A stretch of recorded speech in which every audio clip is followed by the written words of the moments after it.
Solución es Medicina, un programa para dar a conocer lo que a usted le interesa en temas de salud, con la conducción del Dr. Javier Ávila y la doctora Eva Perusquía.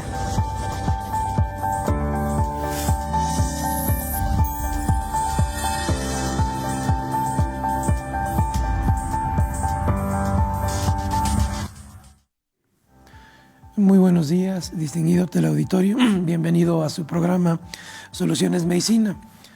Una disculpa por la disfonía. Les doy la cordial bienvenida a su programa. Como todas las mañanas de jueves, estamos aquí para tocar temas del área de la salud. Estamos en vivo desde Radio Universidad, 89.5 FM y vía internet por tvuacu.mx. Agradezco mucho también la participación de la doctora Eva, que en un momento más se va a conectar con nosotros. Y de esta manera, bueno, pues tengo el gusto y el honor de participar con ustedes a nuestro distinguido invitado de esta mañana, el doctor Martín Gallegos Duarte, cirujano oftalmólogo.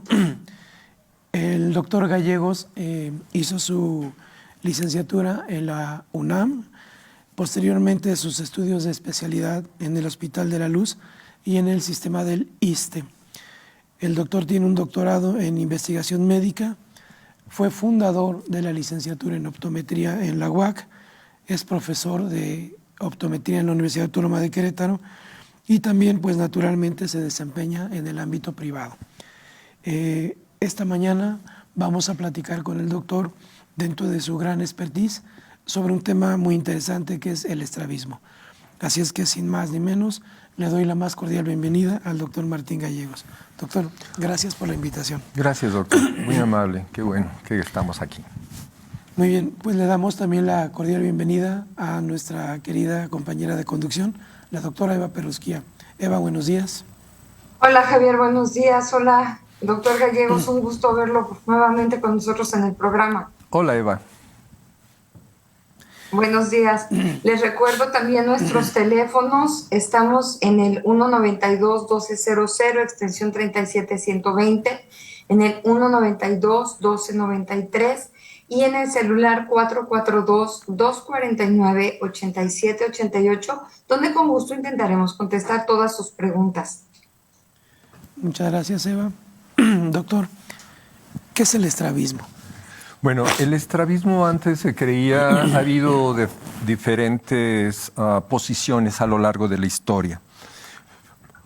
Primero se creía que era una deformidad cosmética nada más, que es la desviación del ojo. Pero hoy día ya sabemos que es la manifestación de una enfermedad neurológica que habita en la corteza cerebral humana. Y una vez dicho esto, nos preguntamos, bueno, ¿por qué los animales casi no tienen estrabismo? Y esto es debido a que el ser humano consume una gran cantidad de oxígeno, una gran cantidad de glucosa, y si estos no llegan apropiadamente, dañan a la corteza cerebral. Y dañan los hilos más sensibles de la neuroconducción que competen al aparato oculomotor, al debido control de los reflejos oculomotores, que son muy complejos. Entonces el estrabismo, finalmente, la manifestación oftalmológica que se manifiesta como una desviación de una enfermedad neurológica o una alteración neurológica adquirida en los primeros estadios de la formación de la corteza cerebral humana por una falta de oxígeno y una falta de glucosa en personas que tienen antecedentes de ser lábiles su corteza cerebral, específicamente la materia blanca. ¿Y cómo sabemos esto el día de hoy, doctor? A través de investigaciones que hemos hecho en nuestra facultad, en nuestra universidad. Esto lo sabemos nosotros y son primicias para el mundo del estrabismo, para la neurología, y estos fueron descubiertos y hechos y fundamentados a través de investigaciones que hacemos en nuestra universidad. Muchas gracias, doctor. Eva. Doctor Gallegos, buenos días. Nos comentaba ahorita que en estas investigaciones que están realizando han visto que está relacionado con esta falta de oxígeno, de glucosa. ¿Existen algunos factores externos o precipitantes para que esto suceda durante el embarazo o es al momento del nacimiento? Sí, puede ser por un daño lesional o un daño genético. El daño genético básicamente no es que el estrabismo se herede de una generación a otra de forma mendeliana, sino básicamente existe cierta labilidad familiar a la consistencia de la sustancia blanca. La sustancia blanca es parte de la corteza cerebral y es más lábil que la sustancia gris. Esto hemos visto a través de análisis morfométrico y a través de estudios neurofuncionales que efectivamente la conectividad que se ejerce en la corteza cerebral justamente por las vías de neuroconducción que están contenidas en la sustancia blanca tienen algún tipo de daño. Y sospechamos grandemente que es durante el embarazo. Porque durante el embarazo tenemos ciertas contracciones, la madre tiene ciertas contracciones, a veces se tarda un poco en dilatar y todo esto, y nos puede dar un tipo de daño que le conocíamos antes, bueno, se sigue conociendo como obstétrico. Afortunadamente ha disminuido gracias a los cuidados obstétricos, tenemos menos estrabismos por un daño lesional evidente. Sin embargo, también existe otro tipo de daño que se puede hacer y observar a través de estudios muy sofisticados de morfometría, a través de análisis matemático de la estructura blanca y también a través de estudios neurofuncionales, a través de neurometrías, y hemos determinado que la conectividad precisamente de la sustancia blanca no, es decir, está disminuida. Más o menos la estimamos en un 13%. Pero existen algunos factores, por ejemplo, alguna enfermedad durante el embarazo, hipertensión, diabetes en el embarazo, enfermedades virales que lo puedan precipitar o que estén relacionados con esto. Es correcto, Eva. Efectivamente, no hemos hecho un análisis, estamos descubriendo apenas las causas. Y lo que sí hemos visto es que mujeres, por ejemplo, que fuman, esto es una cuestión importante, sí tienen más predisposición a que sus hijos nazcan o presenten en los primeros meses del desarrollo una desviación ocular. En el entendido que esa desviación ocular habla de un sufrimiento de la corteza cerebral. El problema no es el estrabismo, esa es la manifestación. El problema es lo que está atrás. Y atrás están problemas de conectividad de la sustancia blanca en la corteza cerebral. Muchas gracias. Muy bien, doctor. Nos queda claro este concepto. Aterrizando esto en la práctica diaria, ¿con qué frecuencia vemos este padecimiento de estrabismo o desviación ocular? Sí, esa tiene una prevalencia en la humanidad, en el planeta Tierra. Si tomáramos a 100 personas, 3 tienen alguna variedad de estrabismo. Eso a nivel internacional, las estadísticas, México anda también en ese promedio, en algunos lugares un poquito más elevado, en otros lugares un poquito más bajo, pero ese es el promedio, digamos, de prevalencia del estrabismo en el mundo, es esta. Se supone que con los cuidados obstétricos y la atención primaria y muchas cuestiones iba a disminuir el estrabismo, pero está ocurriendo un fenómeno.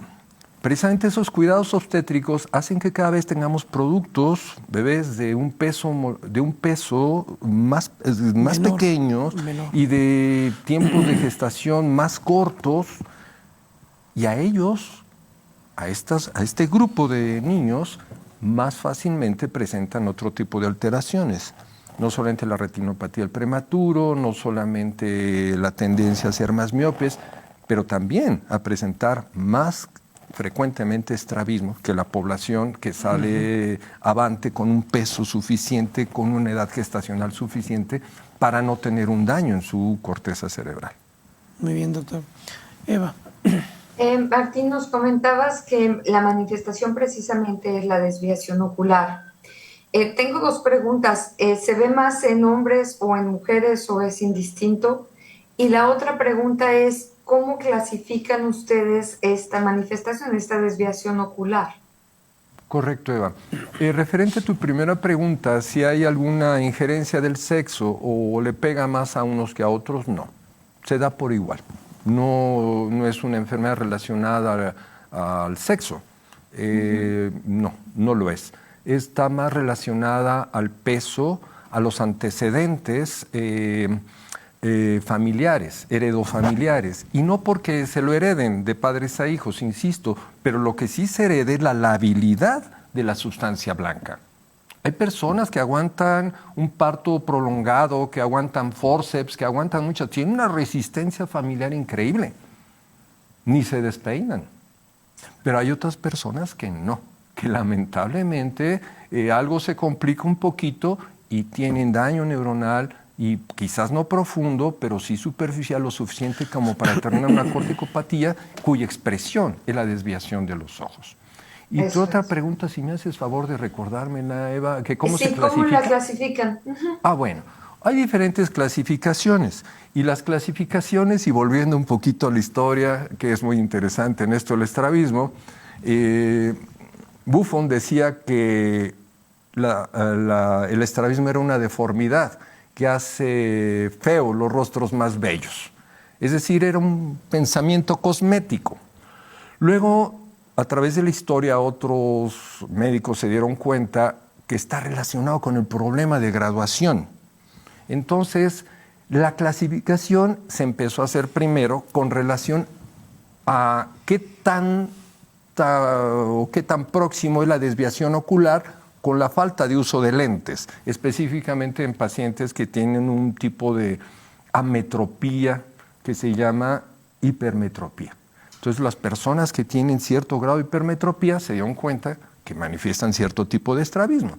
Esto es relativo, porque en realidad muchas personas tienen hipermetropía y no por eso desvían los ojos, sino si tienen la alteración neuronal que habíamos comentado, más hipermetropía, es más probable que se salga de equilibrio uno de los reflejos, que es el reflejo de la acomodación. Entonces, como se lastimaba o se veía afectado el reflejo de la acomodación, dijeron, este tipo de estrabismo es acomodativo y este tipo de estrabismo es no acomodativo. O sea, acomodativo y no acomodativo. Una premisa anula la otra. Y luego algo intermedio, pues parcialmente acomodativo. Tiene un poquito de esto, pero no tiene tanto del otro. Y así se clasificó. Parece increíble, ¿no? O sea, en base a un reflejo.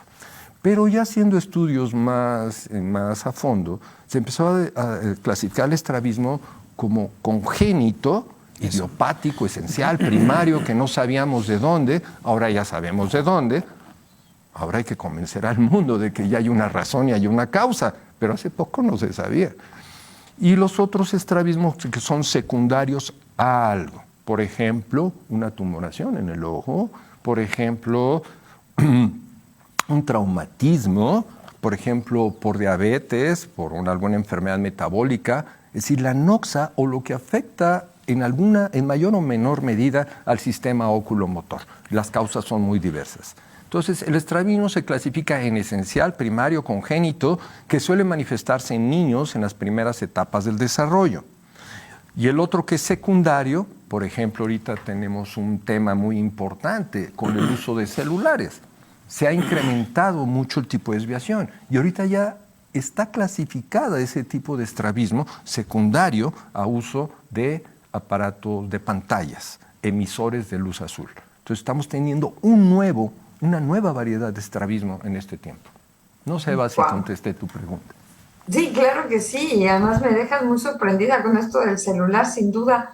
El uso del celular nos ha traído muchas complicaciones desde mecánicas, ¿no? En la muñeca, en los dedos, en el cuello, y ahora por lo que nos dices también en los ojos. Eso está muy interesante además. Sí.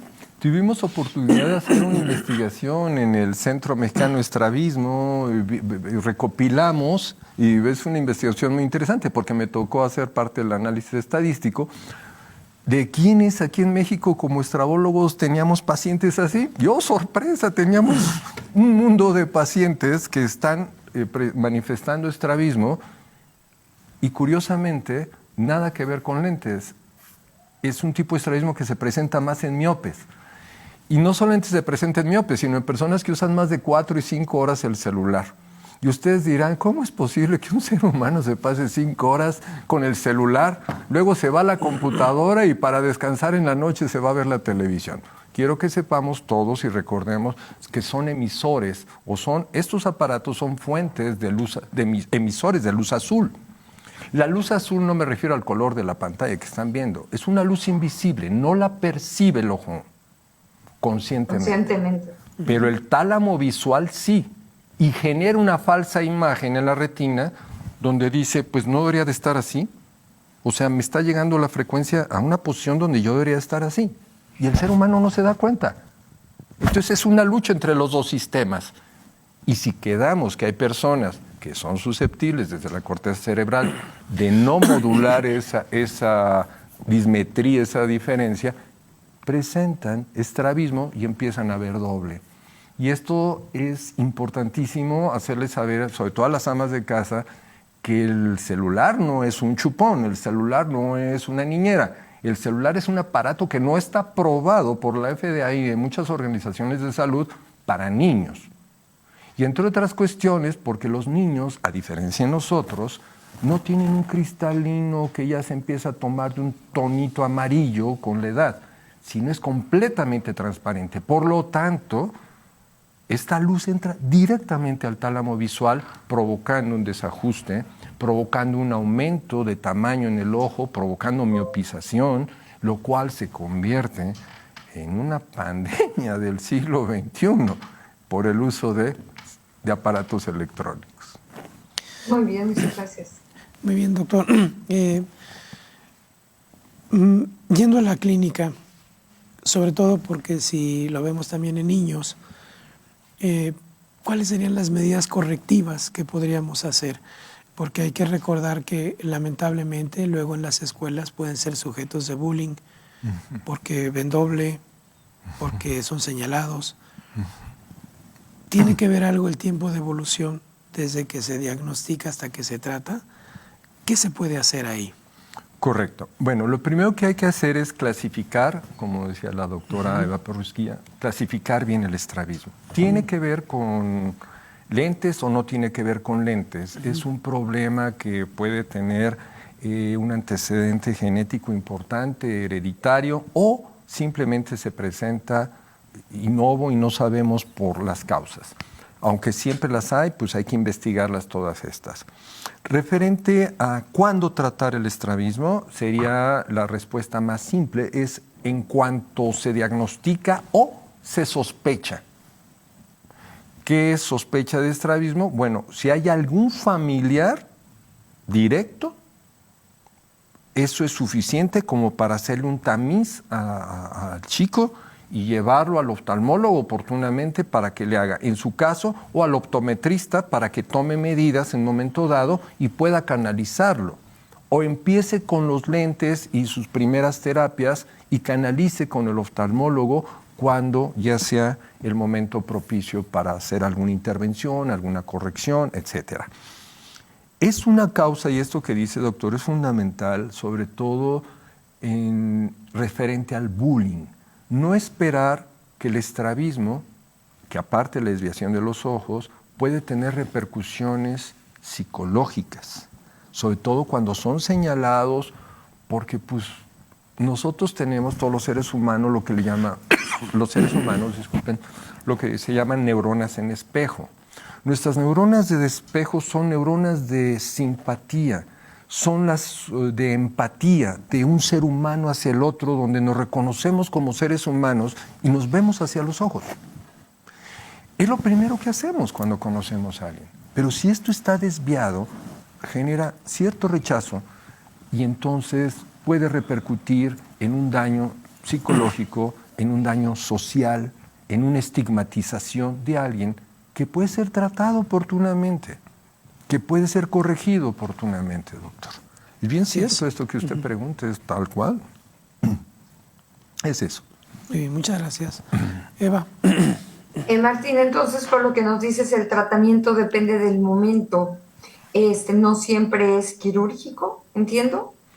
Efectivamente, Eva, a veces, por ejemplo, los estrabismos que son estrictamente acomodativos, depende de la corrección de lentes. Se le ponen los anteojos correctos y adelante. Algunos niños necesitan, aparte de los anteojos, un empujoncito a través de terapia visual. Es una terapia que los optometristas hacen, puede ser a través de parches, de filtros, de una serie de cuestiones para que terminen de alinearse. Si no, tenemos otro recurso, que es la toxina botulínica. Y si no, pues la cirugía. Vamos en esa medida. Hay casos que son ni hablar, no hay otra más que casi que use sus lentes y lo operamos, ¿no? ¿Esta corrección que se hacía con un parche en el ojo de los niños se utiliza todavía? Sí, hay diferentes herramientas, Eva. Los anteojos son básicamente para que el niño vea bien, para la maduración de su sistema visual, para que enfoque bien la imagen en la retina. Son los lentes. El parche es para que vea bien un ojo y el otro, que le demos oportunidad al niño de que vea con un ojo y que el otro también funcione, que no se descuide uno de los dos ojos, porque si no existe un mecanismo llamado supresión de la imagen para que el niño no vea doble, y después también existe otro mecanismo compensador que se llama ambliopía o visión floja, producto de que no se usó ese ojo. Tú sabes que un órgano que no funciona se pierde. Un órgano que no esté en uso se va atrofiando. Bueno, lo mismo sucede. En este caso no es que se atrofie, en este caso lo que pasa es que no madura. Entonces, los lentes son para que llegue bien la imagen, el parche para asegurar que llegue bien esa imagen a los dos ojos. Y la corrección quirúrgica es para orientar estas dos antenas. No es algo meramente cosmético, es para que mejoren. Y hemos hecho, por ahí tenemos un estudio que demuestra que se mejora ¿cómo se llama?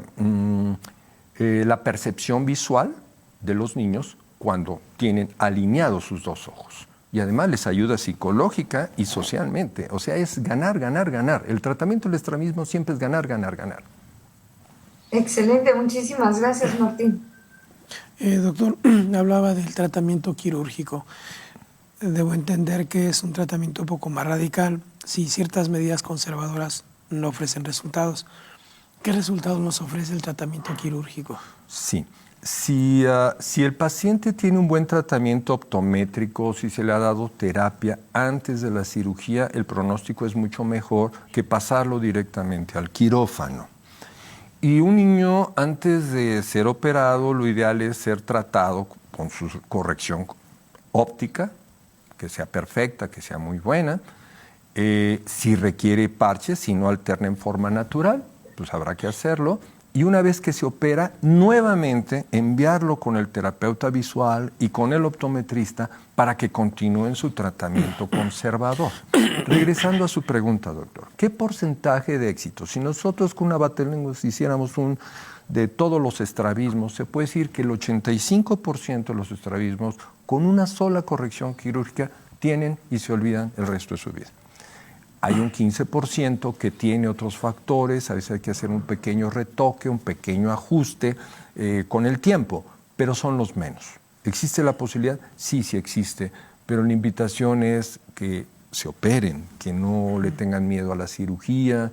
Hoy día los márgenes de seguridad son grandes, las posibilidades de éxito son muy grandes, las técnicas modernas son muy buenas y pues una invitación a la población de que se atienda, que no lo deje pasar, para evitar ese daño psicológico, ese estigma, esa estigmatización, gracias, en las escuelas y el daño social que conlleva.